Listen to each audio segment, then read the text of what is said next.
Hi, I'm Rich. And I'm Shelly. Welcome to Air to Ground Farms live on Monday night, where we get to hang out with you, our YouTube friends. We love it. Hey, put it in the comments. Where are you guys watching from? We love to know that because we have people from quite a few places around the country. I'm watching from Missouri. Squires, to be exact. Squires. Yes, you are. Do You're I not need to watching. put that in the comments? No, you already said from Missouri that's in true. the comments. Fair. Doofus. Okay. Oh, so anyway, so there we were. Little known fact about us, publicly known fact, is we ride motorcycles. And we haven't ridden in a few years simply because we've been very busy building a farm, really. And a house. And a house and all of the things that go with that. So we put some of our, I guess, other hobbies from our other life kind of on hold. And the motorcycles have been in storage for quite a while. And to be honest, his was broke for a while.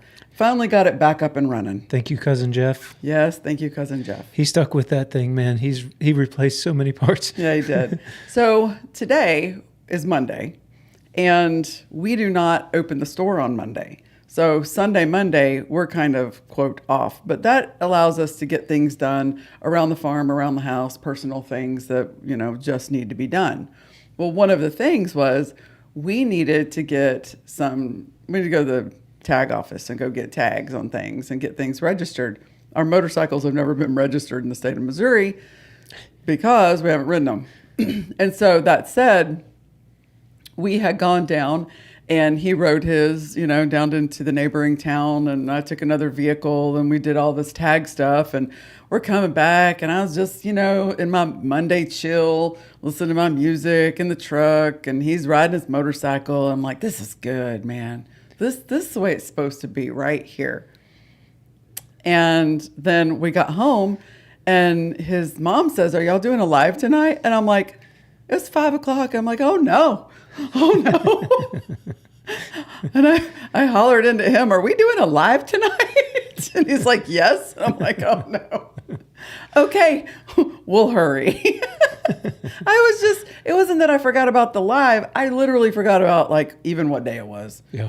It's like that in farming. So y'all are looking at a guy that has ridden his Harley today for the first time in years. Yes, that was good. Well, you rode it that one time. Yeah, but that was still 2 years ago. Was it really? Yeah. Oh my God, time. I know. I will say that on a farm in the middle of the country where we experience not only 4 seasons of weather, but so you always have another one coming around in the next 3 or 4 months, which kind of makes the years go a little faster than just being hot all the time like it was in South Florida. Yeah. So you have that, but then we also have seasons of farming. Yeah. And the chicken season or different things going on with different animal groups. And it seems like with that comes a faster passage of time. Yeah.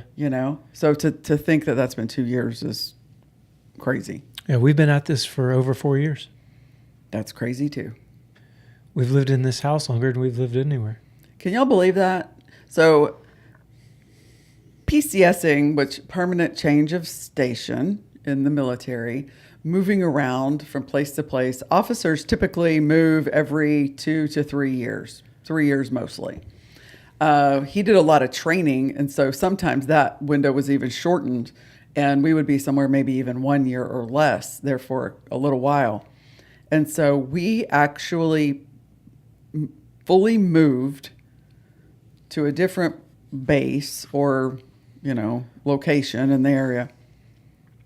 I think, how many PCSs do we have? 15? Well, yeah, we had a bunch of 15, 16 permanent change of stations, but there were times when we had lived in multiple houses at each one. Yeah. So we lived in 21 different houses. So 21 different houses in 25 years. In 25 years.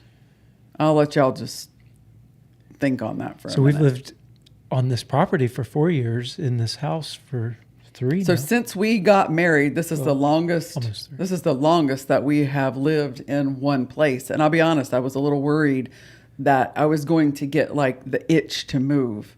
the itch for the new house, because there was always something new, or, a change. You just want to rearrange your furniture or something, clean the closet out. And staying somewhere for an extended period of time, I was a little sort of worried that I would get the itch, but hadn't happened yet. No, not at all. No, I don't. Mm-mm. So we're going to give you a bit of an update on what's been going on the farm this week, and then we'll engage with you in the comments. We love that. You guys know that. We will engage with you in the comments as we go throughout, and then we just thought we're gonna meet you where we are, and that is right now we are heavy in marketing. And how do we sell the products from our farm? So that's sort of the idea behind the chat, unless we get to going with comments. Yeah, and if then y'all got any questions as we go along, y'all know, just pop them up and we'll sort of address them as we go along, because that just makes the live conversation more fun. So we have from Air to Ground Farms, happy Monday from Missouri. Yeah, there you go again. Oh. Scott says hello from Minnesota. Angels Homestead, hello from Oklahoma. We've got Kathy Lyon, hello from Northeast Indiana. Julianne says hello from Canton, Texas. Awesome. Hello. Carol says hello from Philadelphia, Pennsylvania. Mm-hmm. Been there. Yeah, it's been a while. Yeah, it has. I was just thinking through the last time I actually went to Philadelphia. It's crazy. Well, I can tell you, I remember the last time I went, and that was the best Philly cheesesteak sandwich I ever had in my life. That's true. Holy smokes. It was good. Yeah, I ate the whole thing. Wit. She'll know. That's the answer. Wit. The answer is wit. That's right. Ronald says, I'm next door in Howell County. What's up? What's up? Wendy says, happy Monday, Rich and Shelley and Hey, Wendy. all. Anna says, you didn't have to worry about spring cleaning moving so often.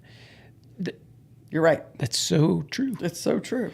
And we were limited on how much things we could own, because it was, by weight. We could only have so many pounds per whatever your service member's rank was. You get that many pounds, and the military will pay for it to be moved. So you were also sort of restricted by that as well. Yeah. And so, it stayed organized. It stayed, you can't really hoard things, unlike whenever you live in a barn house on a farm. Angel's Homestead says you don't have that because you have something new going on all the time. That's true. Yeah. All the time. You're exactly right. Yeah. Wendy says it was spring cleaning every time you moved. Every single time. That's so true. You're right. Then it would get time to move. And Shelley, she'd be going through everything and cleaning everything and packing. And I'm like, the movers are going to come. And they're going, nope. No. Yeah. Yeah. No. It's got to be a certain way, because when you get to the end of it, seriously, they will wrap up like a wad of basic trash. Oh yeah, they'll pack trash if you've got it there, because they can't make a decision on what goes and what stays. No, so everything in the house if it's goes. there, it's going. Right. So you have to. Yeah, I was diligent. I tried. Yeah. Yeah, you did. for sure. That's true. Mm-hmm. So on the farm this week. Yeah.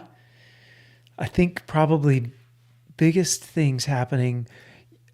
We moved the turkeys out of their little pen, and so now we have, I think there's 49 turkeys out in a single Premier One 48-inch poultry net. Yeah. And they love it. They have we built them a little thing they can roost on, and they've got a shade cloth that's kind of like what you would put over, nursery plants or something. Yeah. A really nice shade cloth, and we'll just move them around, and they are happy. But it's standard. All of your farm animals do it. It would seem. We put them in the net, and as soon as they got in the net, they started trying to push out of the net. Of course. It's like you have more room than you've literally ever had in your entire life. But they're going to go to the boundary, and then they're going to push on the boundary. Cows will do the same thing. They walk to the end of wherever it is. Yep. And then they turn around and come back. So they got to find the boundary. We did hook a solar powered fence charger up to our poultry net. And I know Joel Salatin says that turkeys don't really respond to electricity well. But these guys, I think they're young enough that it made an impact on them. So they as they were pushing into the net, once we turned it on, then they got out of it. So that was good. And our new little layer chicks. Pullets. I guess they're pullets now. They got their feathers. Yeah, mostly. They went out too. We put them into the cage, if you will, that the turkeys were in. So they graduated and they're out in the grass and have, their little roosting house and stuff. Yeah, we try to get the Cornish crossbirds out of the brooders at about somewhere between 3 and 4 weeks. And these guys were probably 4 to 5 weeks old.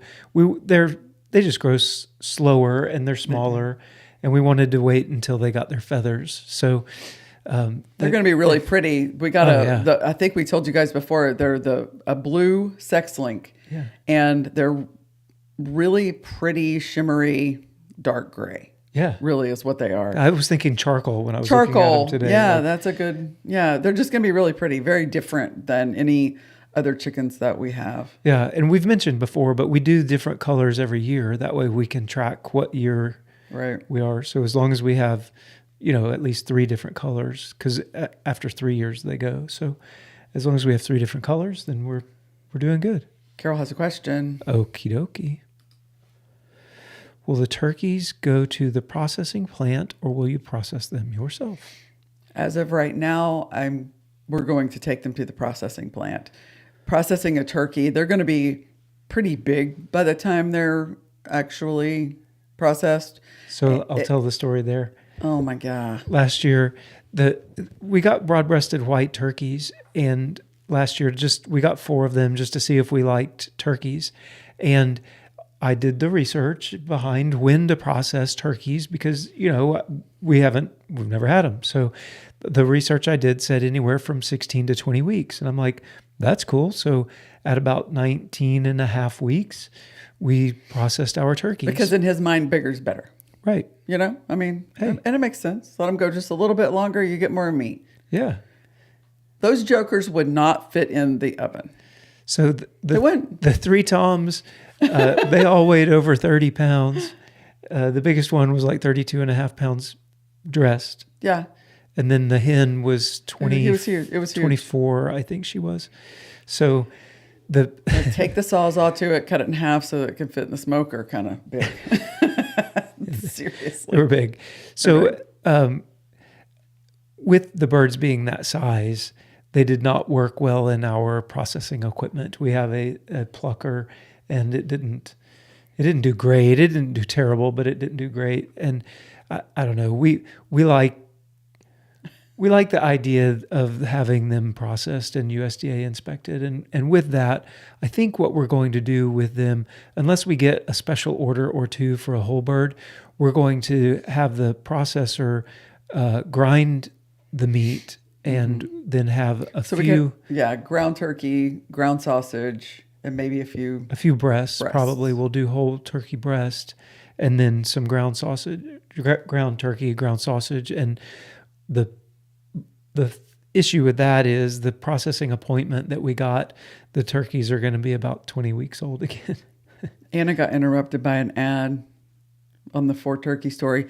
Basically, he let them go a little as long as recommended, and they wound up being like 32 pounds, and they were huge. So we're going to take them to the processor and let them deal with them because it's too big for us to process. Yeah, that was really the bottom line. Yeah, we could process them earlier. Well, another thing is it'll be USDA processed so that we can ship to all 48 states. That we ship to. Yeah, and more people can have it. Yeah, that's true. Yeah. Wendy says that different colors every year. Great idea. Yep. Yeah, it is. That was not our idea. We got that from Pete. Yeah, from just a few acres farms. They do that, and we watch YouTube to learn too. And when you pick up little ideas from places, we pick them up and we use them. If it sounds like, man, that really makes sense and makes life easier, I'm using it. Well, because the first chickens we got some Rhode Island Reds and some Buff Orpingtons, and I mean, like we just got a smattering, some Bielefelders. We just got like a few of everything. Yeah, and then it comes time, the egg production starts dropping off, and it's like, okay, well, let's call the oldest, and it's like, well, Well, which ones were those? I don't know. Yeah. We just kept getting a smattering, now we we've know. stopped doing that. Yeah. Now we know who's who and how Yeah. old they are. Yeah. So ad interrupted, got it. Wendy says YouTube Premium, no ads. Yep. Yeah, that's kind of how we roll. What we do too. Yeah, for and sure. then Jenny says YouTube Premium. Yeah. That's what we do also. Okay. Anna says, wow, 32 pounds. Yeah. I was really happy. And Shelly was like, this is not even going to fit in the oven. Okay. What average female wants to try to put a 30-something, when you get everything on it, plus the pan, you're running up on 35 pounds worth of meat you're trying to get into the oven by yourself to cook a Thanksgiving turkey. I mean, you better have a big old crowd for that too, you know? And so, and you know, to be honest, a lot, people do cook them once a year, but people aren't, I'll be honest with y'all, people don't cook big chunks of meat like they used to. That's true. They want smaller bits of meat. And so I think a turkey breast would just do better, honestly. And we can do something else with the thighs and drumsticks and stuff. Yeah. I think it'll go great. Yeah. Yeah. Anything for else sure. on the farm? I think Rebecca and Huck, who normally are here helping us, are vacationing this week. Yes, they are. They And are at the beach. We will be vacationing next week. Yes, we will. So we're going to high five them on the interstate somewhere. Yeah. And as they come back from Florida, we're going to go to Florida and swap and go spend some time relaxing by the pool and listening to the ocean and being with friends and family. Yeah.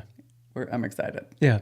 Yes. So we could say it now. We will not do a live next week. We will be on the beach. On the beach. That's right. With lots of sunscreen on. Yeah. Because we farm and our legs are covered up all the time. And then you go to Florida where the UV index is 11 Out of 10. out of 10 and you hurt yourself. Yeah, for sure. Yeah. Okay. And the rest of the farm stuff, all the animals are doing great. The cows, Yeah. we moved them across the creek. The creek's dried up. You know, it's 90 degrees and not raining. So It's hot. It's really hot. heat index is 103 to 106. But everyone's doing okay. But the cows, when we moved them across the creek yesterday, they look really good. Yeah. The- Everybody's they're doing really great. well. The Cornish cross are staying alive in the heat, which is always an issue with Cornish cross, but they seem to be doing all Our right. oldest birds, we don't have very many in there with them. Because we took some out of there to take to the processor. They were big. And so we left about half of a batch, which makes it, or maybe even less. I think there's about 35 birds in there. So they have plenty of room to get away from each other and Yeah. stay cool. And, you know, that just helps with the airflow. They sure do on them. produce a lot of heat when they're in there Ooh-wee. together. Yeah, they do. So it's good that they're being. Yeah, everybody alive. everybody's hanging in there with the heat. Even the humans, we just stay inside during the day. Yeah. Wendy says I don't like turkey enough to cook one that big. Yeah, no kidding. I don't really either, but you know, Yeah.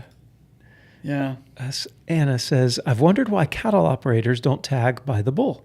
Assign a color so it's easy to separate heifers to a non-daddy. Although I understand there's a preferred smaller size desired for heifers. But that's a great idea. Oh yeah, If we had multiple bulls, I think we would do that. yeah. So you would know. Yeah, so you would know. That Well, absolutely makes sense. Yeah, we just got one out there, and Yeah, we we just have to manage how many of his daughters we have and have kept or do or don't, and that kind of thing with herd management. But we just have the one. But yeah, colors would work. I'm not sure what they do on the big operations. Like I don't. Yeah, that's a really good idea. it is. I guess we have a bull in with our dairy cows too. So Well, we that's do true. have two, but Well, you're right. the herds are separated. Right. Carol says, since you increased your number of chickens for 2025, did you increase your freezer space? Walk-in freezers now? Carol. Yes, we had to. And I only say that because, you know, we did the chickens and we go, oh no, we do not have enough freezer space. And so we went and got more freezers, and we may still not have enough freezer space. We found a sale at Lowe's, and it was like 50% off. It was great. On some, they're not huge freezers, but they're, what were they, 18 cubic feet, I think, 16, 18. Anyway, they were a pretty good price, so we did have they to were buy actually more. over half off. Yeah, so we got 4 really for the price of 2. And we have 2 still in the packaging. So, if we can keep the turnover, if we can keep the churn happening and enough product going out as the product comes back in, we'll be okay. If not, we're going to be up Freezer Creek again. It just happens. But we had to get more freezers. And no, we do not have a walk-in freezer yet. I don't know about that. Maybe down the road. Maybe not. The reason that we didn't go with walk-in freezer was because you keep a lot of space cold, but you can't use all of the space that is cold. And with a chest freezer, we can really pack them tight and keep it. Everything that's cold is keeping meat cold. And if we lose power out here, which can be a problem because we're like at the end of the line out in the middle of the sticks, we can run those freezers on a couple of small generators and manage the cold that way. So we actually really did think it through. And the reason to have a bunch of different freezers was for cold space management, for the electricity and stuff like that. I mean, if we had a huge walk-in freezer, the chicken is really nice because it comes back to us in cardboard. Yeah, and in boxes. So we could stack it. I mean, that would be sweet, but not yet. No, not but yet. The beef, pork, and lamb Maybe comes to us in bags. Yeah. And so that would not be as we would easy have to box anyway. it, or we'd have to ask for it to be boxed. Yeah. So Yeah. Anytime we up production, we have to up cold space. Yep. And so we've reached our limit. I've reached my personal limit with how much pork we're producing. So we backed off of that this year. Like this next round, we only kept back 15 total. And so we kind of eased back on that, and that will alleviate some cold space. We went up on chickens. So beef we can't keep in stock, quite frankly. I mean, beef goes to the store, a whole cow goes to the store, it gets sold. We don't even hardly store, maybe a little bit of ground beef. We don't hardly store any beef out here. Correct. And so that's awesome. Yeah. Homestead Jude says, hey, just got here. Wendy says, hi back. Thank you for the grass-fed beef grilling video. We just got our quarter beef, and your slow technique worked great. Woohoo! Oh, good. Yeah, I'm glad to hear that.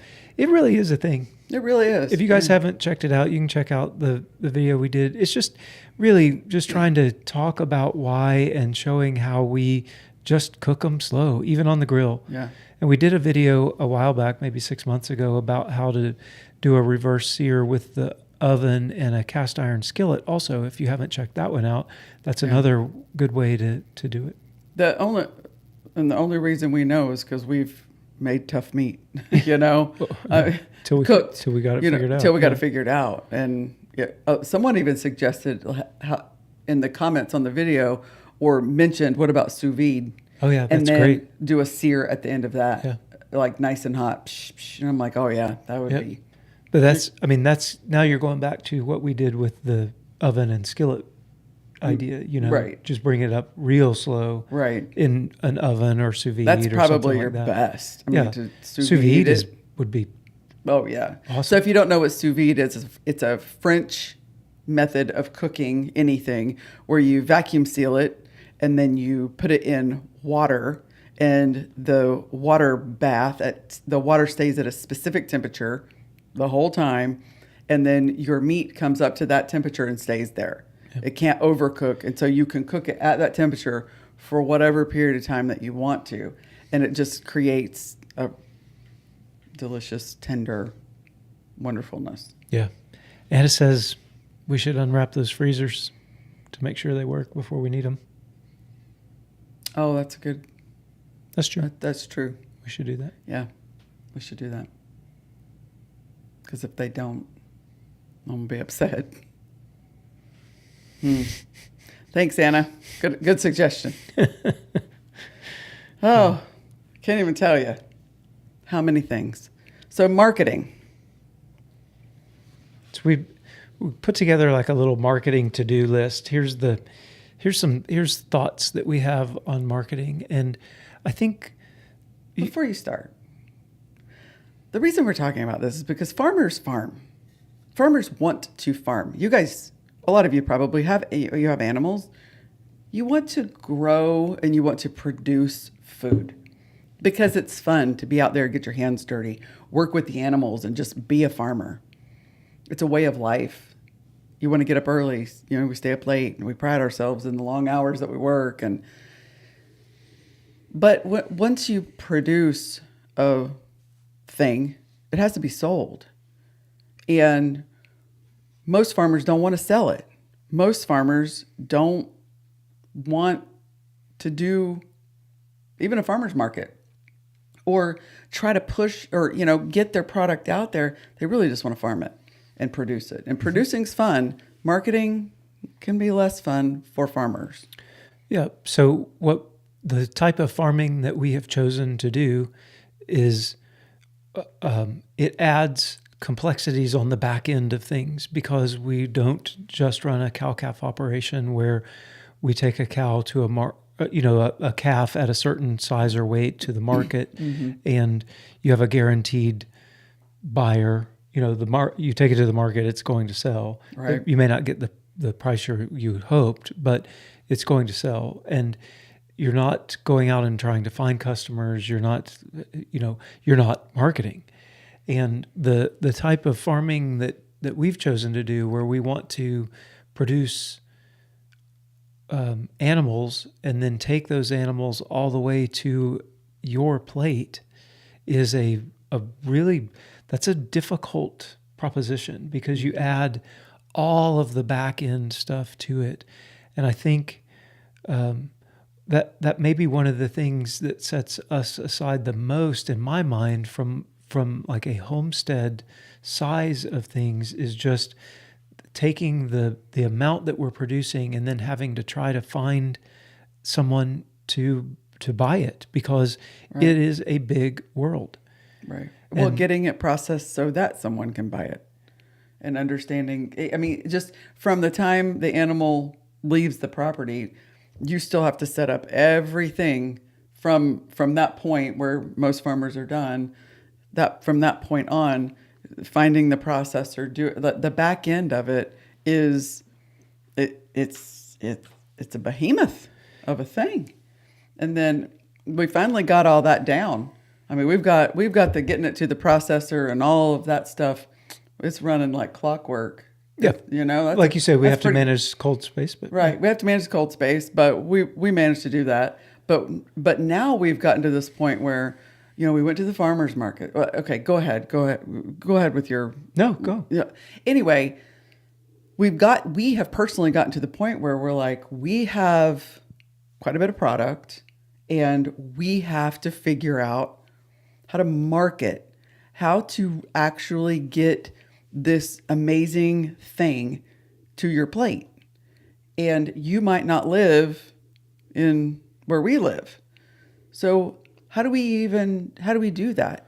And how do you even know that we exist? Yeah. Because we're small. Small businesses are small, right? Small farms are small. And even getting that word out is, man, it's a very noisy world. Yeah. You're competing for a whole lot. You're competing for attention with, my goodness. Yeah. So, it's a noisy number world. one on the marketing to-do list is social media. Yep. And Here we are, right? You've got YouTube, Facebook, Instagram, Twitter X, I guess they call it X, whatever. Uh-huh. There's a whole lot of social media out there.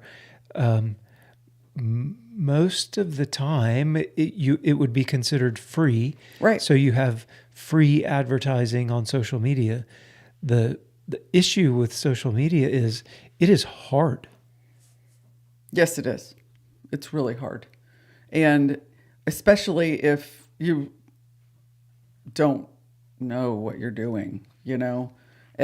It's time consuming, and it's emotionally draining. Social media is, because did you get any likes? Did anybody view it? It's emotionally draining. It really is. Yeah. But it's free. And if you're good at it, you can really promote the heck out of something. Yeah. Right? Yeah. An interesting one. We hadn't been doing this for very long, and we put a Facebook page for the farm up, and we were doing some reels occasionally, and we put a reel up of Shelly and I moving a chicken tractor. And it was the first time that those birds had ever moved. So they were teeny tiny birds on their first move. So you have to move them really carefully, or you end up running over them. And so we were carefully moving these birds. It was like a 15-second reel. And that thing, it went over 1 million views on Facebook. Yeah, so we had this viral Facebook reel. And it was like, oh man, this is amazing. And everybody's going to see about the farm. And I don't know, probably 99% of the views were from South American countries. Not helpful. It was not helpful at all. Some Russia. I mean, there are 1 million views. It goes worldwide, and it was interesting because it was those people don't really care about our farm. They were looking at a funny video. Yeah.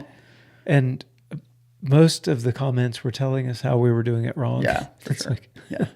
So there was the exhausting part. Yeah. But it is there. So it's easier than ever to get your word out. All you have to do is make a page and start posting things, or make a channel and start posting things. And it could not be easier, or it could not be cheaper if that's what you want to do to get your farm out there and start selling your product. You just have to know that there's just a steep learning curve. You can start posting and, not very many people see it. And it takes time to build that audience up. YouTube is, that's its own beast, but it takes time, and it takes learning and a lot of errors. Like, how do you make a Facebook ad? We all get inundated with all of these ads, and you can tell they're very targeted because how'd they know I like that? I mean, we've all asked that question, how do they know? Because they know you are their product, and they know what to serve you. So you can make an ad that says, I would like to target 30, let's say 50-year-old women who are into homesteading, and make an ad in the Midwest, and, target Missouri and Indiana and all these places. And that's exactly where it'll send it. It'll send it to those people. But until you learn did they teach any of this in Air Force school? No, they didn't. And I'm not a marketing expert neither one of us are. And so for us to just learn and trial and error. So we set up a Facebook ad. This is what we're doing. And you put it out there, and then it's like, well, it didn't go to the right people. Well, we just wasted that money because it was just the wrong class of people. We didn't get that set up right. Okay, try again. We made a new Facebook page for Air to Ground Meats, which is our meat store in Ava. And so I made a Facebook page for it, and I put together our first ad, and it was going great. We're spending money, we're advertising, it's getting views, it's getting clicks.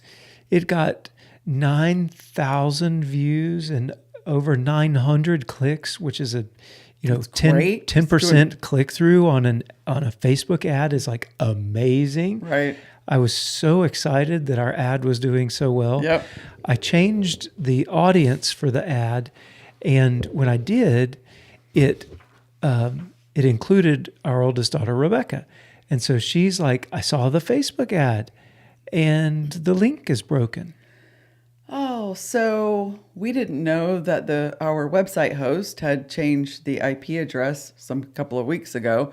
While our website was working, that particular link, because of the IP address, was not working through another, like through Facebook. They said Facebook no, they does dinged a it. bunch of different pings, and out of the 4 things that it does, 3 of them weren't working. And so it just said link not available. So now you've had 900 people click on your ad because it was a good ad, and you think they're going to click again? Your link was broke. But we didn't know the link was broke. So then there's going through all of the digital rigmarole to get it all set and fixed, and all the frustration and everything. Oh yeah, as I started trying to fix that, I ended up, before I went to bed that night, with our entire store offline. Yes, nothing worked by the time he went to The bed. website was down, He the completely store was broke. down. The whole thing. He just completely broke. It was awful. It was awful. Next morning, I got on the phone with Grace Cart, who owns, or whatever, they're the website host. Yeah. And we got it all put back together in about 15 minutes. I hadn't broken anything. It was all because of this update that they did, and they were, the quote is, we're trying to make our way through the customers. Yeah. So another thing that we do is email newsletter. Now, I'm sure you guys every morning when you're opening your email, we're all inundated with emails from businesses that we have somehow or another or reason have given them our email address, and we get them, and sometimes we unsubscribe and sometimes we don't. We just scroll past. I think I have like 42,000 unread email messages, like whatever. But that is a way to, those people are marketing to you because you're interested at some point in their product. So we have an email list of X number of people. And with that email list, we can send out offers and here's what's going on the farm, and give an update to, what's going on at the meat store and different sales and things like that. And the cool thing about an email list is, as a business, you actually own that list. Like that is an asset. Businesses sell, and they'll sell 20,000 email lists, and it's part of the sale of the business. Yeah. And so you actually own that list, and that's great. And ours is building up and everything. But, we will write emails and make all the stuff, and we all scroll past, work that someone else has done. Like, I'm not interested in that right now. But will you do all of that, and how many clicks do you get? How many purchases does that email drive? What is your conversion rate? Learning how many clicks is even good, and how to deal with the email campaign marketing side of things. And we're learning. Yeah. So that's another way to Anna market. says, do you have an email list to alert your store customers of new product arrivals? We do. We do. We're working on that. Like I'm trying to do a weekly email out that would give customers that information and other stuff. And so, yes, as we continue to learn, and as we continue to have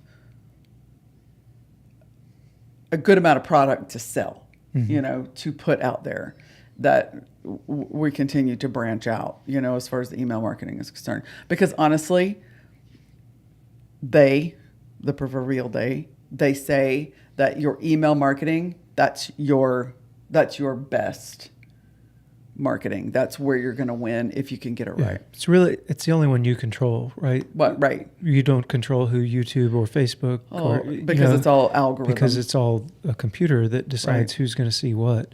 So that whole thing's a shot in the email dark. list, you actually do control it. So that's why it's a good one. Let's take a couple comments. Carol says, I bet it's hard to stay organized with all those receipts.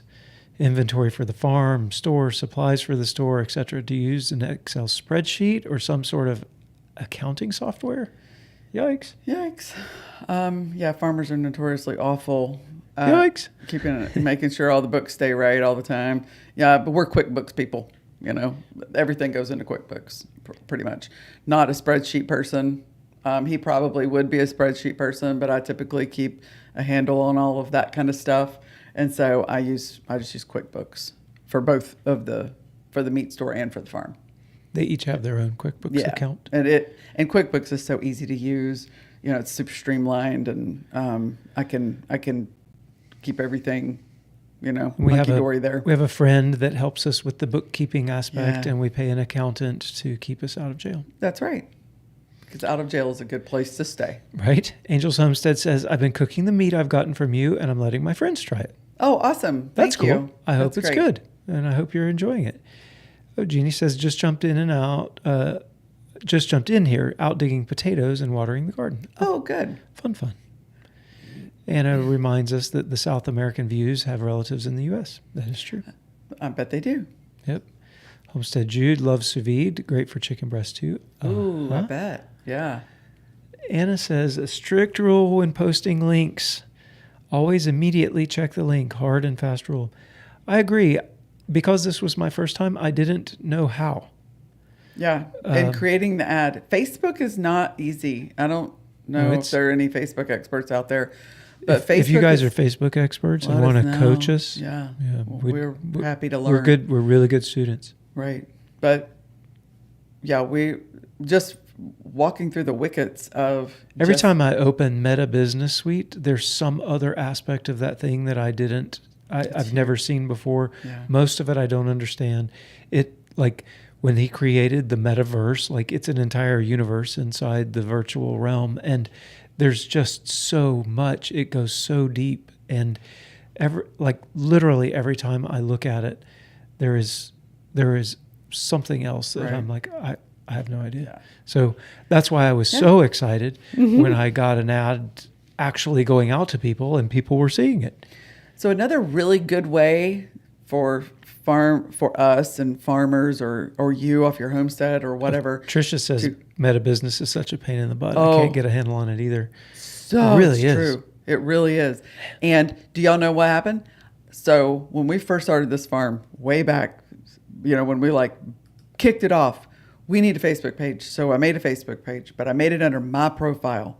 Well, then it wanted, as I was going through it, in order to be verified, I was going to have to give them, I think this was 4 years ago, I was going to have to give them my driver's license. And I'm like, I'm not giving those people my driver's license.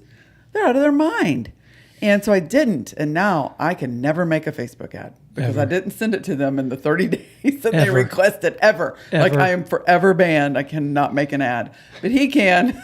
So nope, you don't have to worry about me doing that. So yeah, but it's very frustrating. Very frustrating. But something that's not frustrating is going to farmers markets, right? Like that is a great place for farmers to really kind of stick their neck out and take their thing and go try to sell it. And that's how we started. We went to the Ava Farmers Market in October of 2023, it would have been. And we're going to take our pork and we're going to go set up and sell some meat. And then we did. And we started meeting wonderful people and some of our dearest friends. That's where we met them. And the farmers markets are really great jumping off point into, I need to go try to sell this stuff, and put a sign out that this is who we are and this is what we have.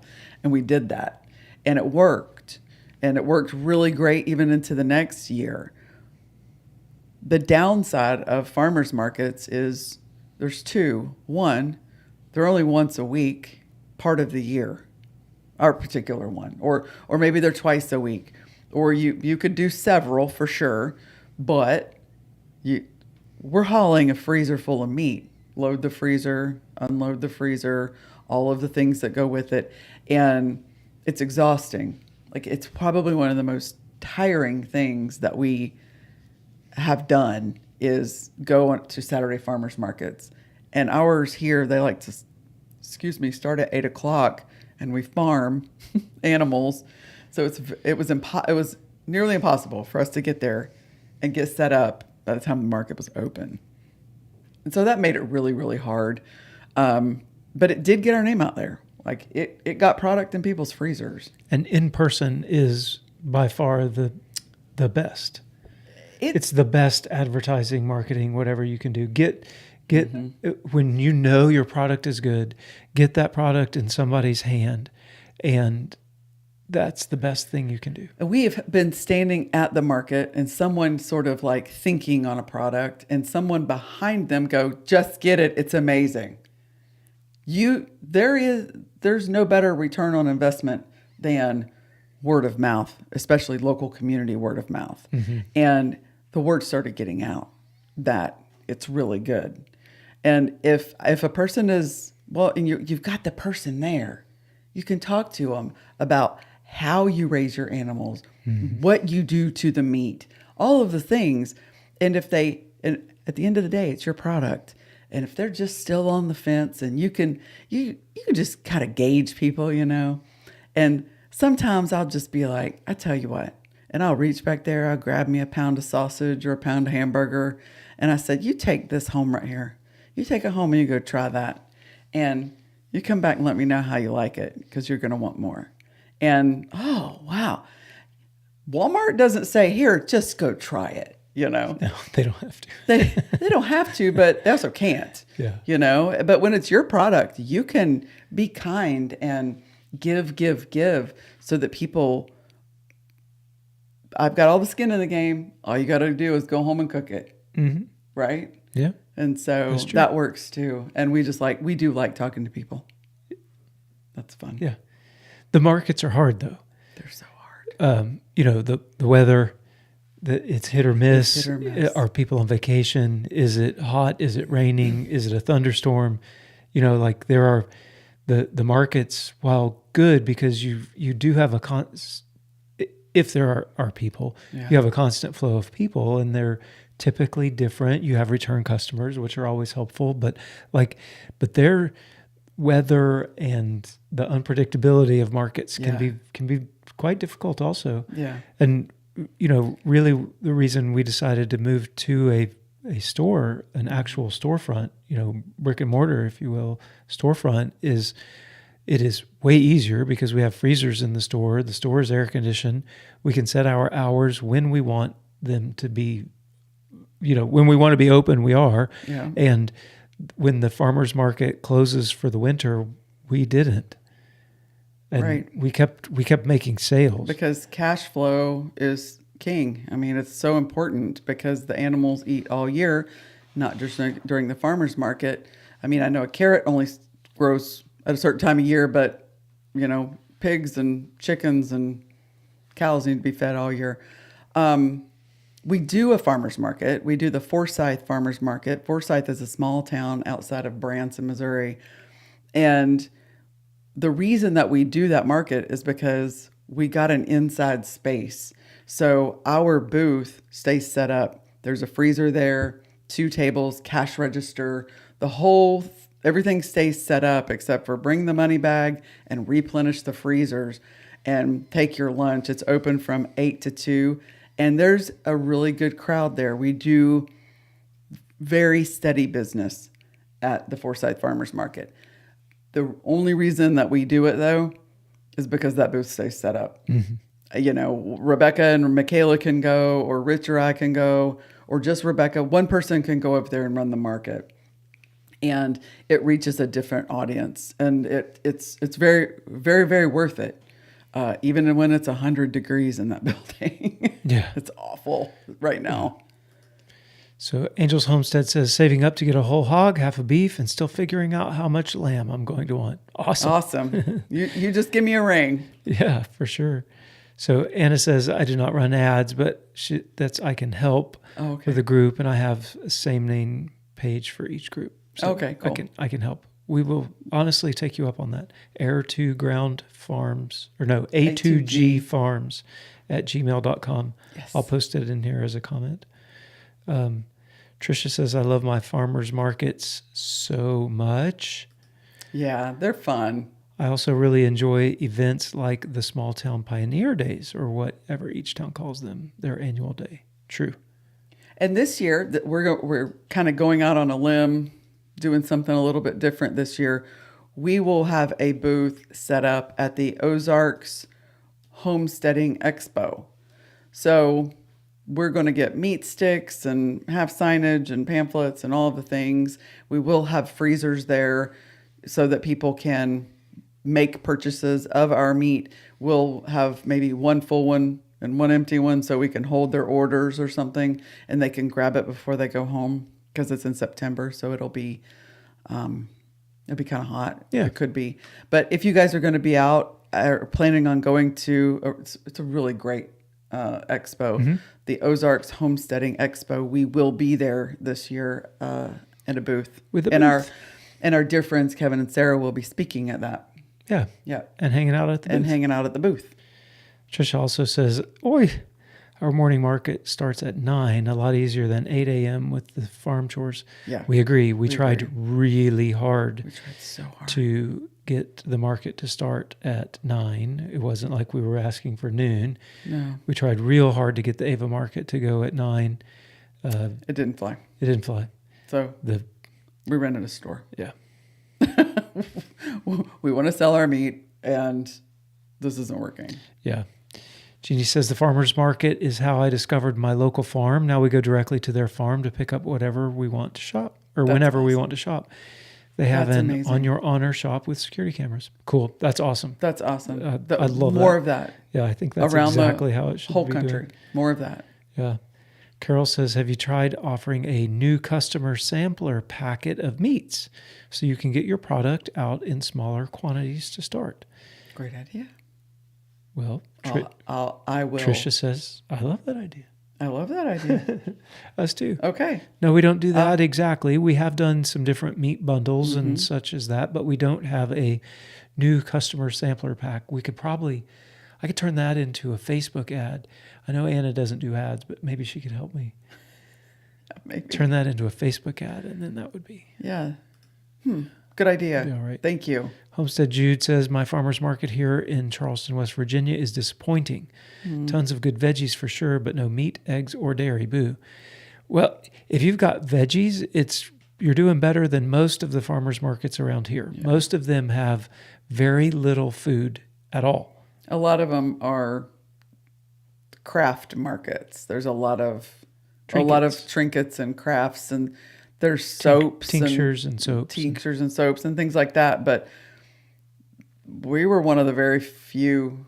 I mean, there just weren't very There's many. A few, yeah. Food vendors, actual food, farmers making food. Yeah. It's a problem. I would love to find a market like that. I left you guys our email address. Very happy to accept help. Yeah. Mom says your kindness and generosity to share your product is a game changer. Thank you. Trisha says, gosh, we don't even have lots of customers at the 9 a.m. market until more like 10. It's a small tour. Yeah, exactly. That was our point too. Well, we would get there and hustle and be set up at 8, and no one, seriously, 10:30. Then you got people, because it's Saturday morning and people are doing Saturday morning things. Yeah. Watching cartoons. Right.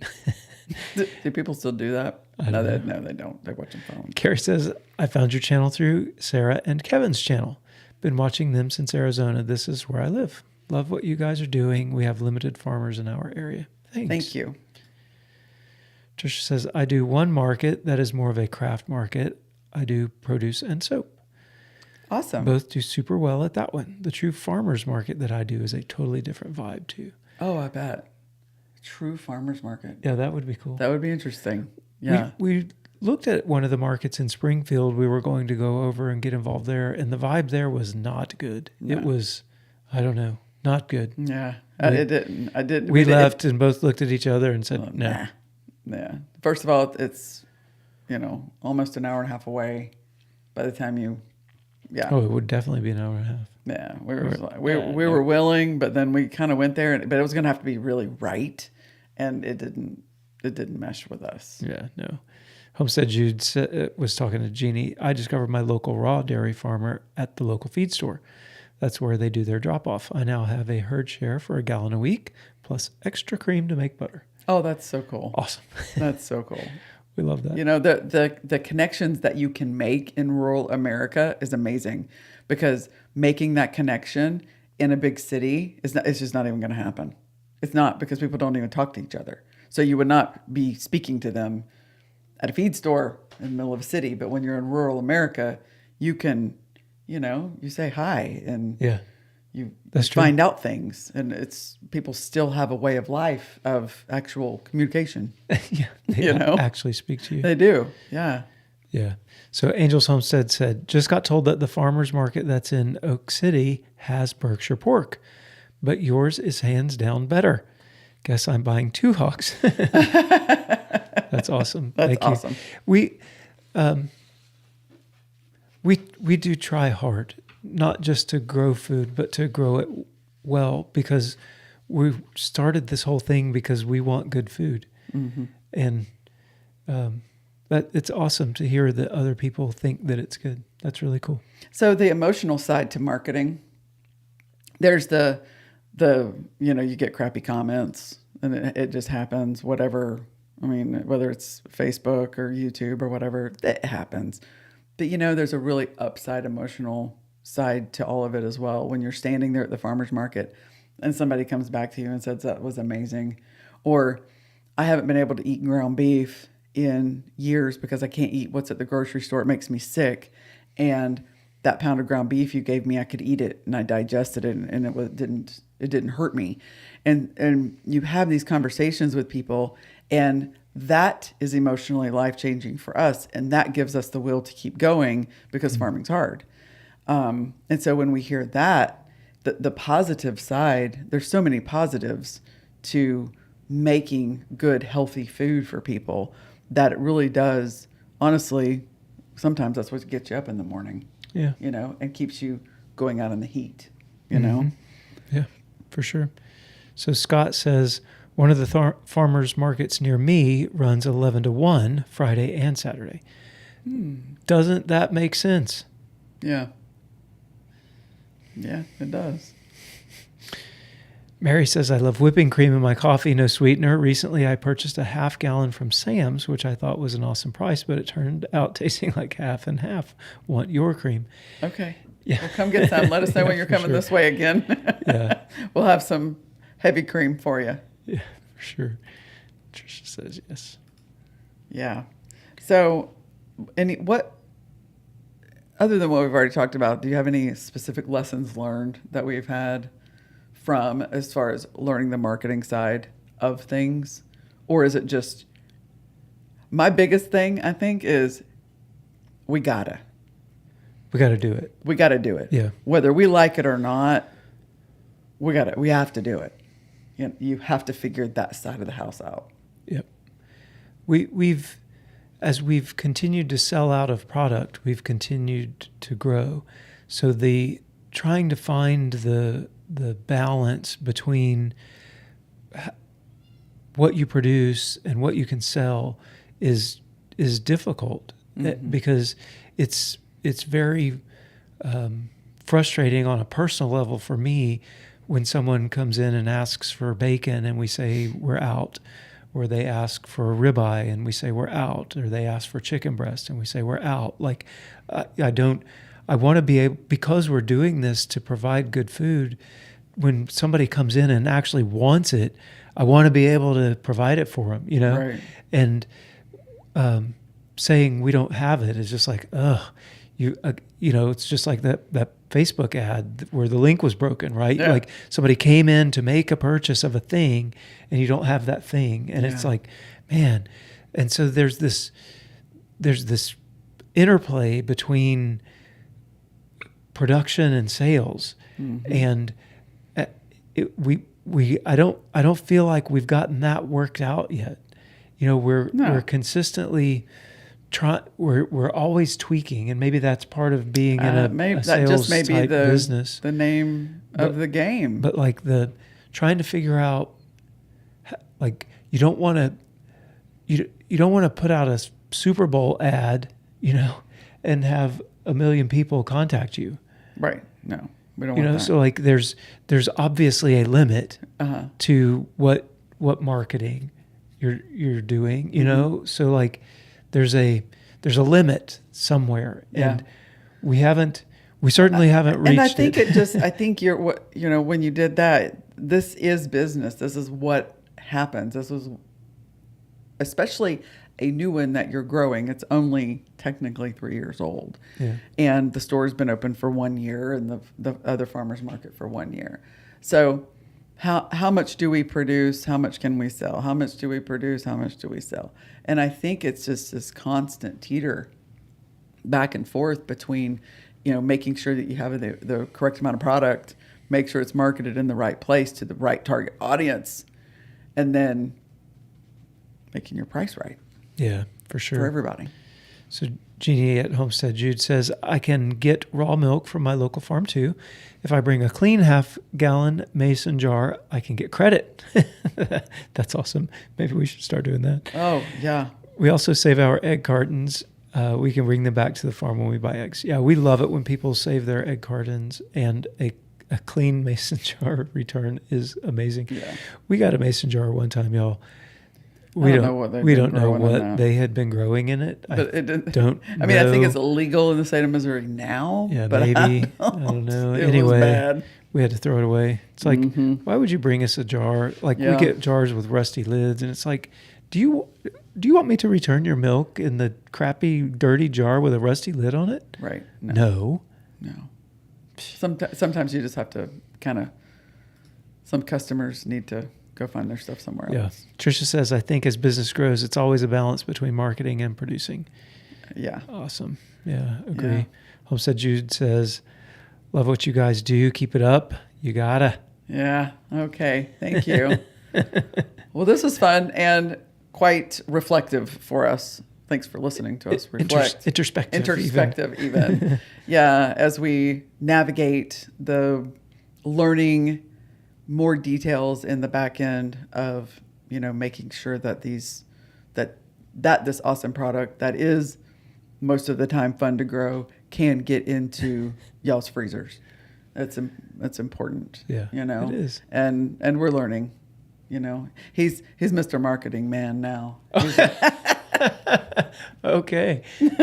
Ooh, we're in trouble. Look at you. Look at you go with Facebook ads. Anna's going to coach. Okay. I'm so glad. Then we'll have it figured out. Right. Oh, all right. Hey, thanks for hanging out with us tonight, guys. We hope that you guys have a wonderful week. And a wonderful next week. And we will see you guys back here in August. Monday after next. Yep. And until next time, bye, y'all. Bye, y'all. Thanks. Seriously.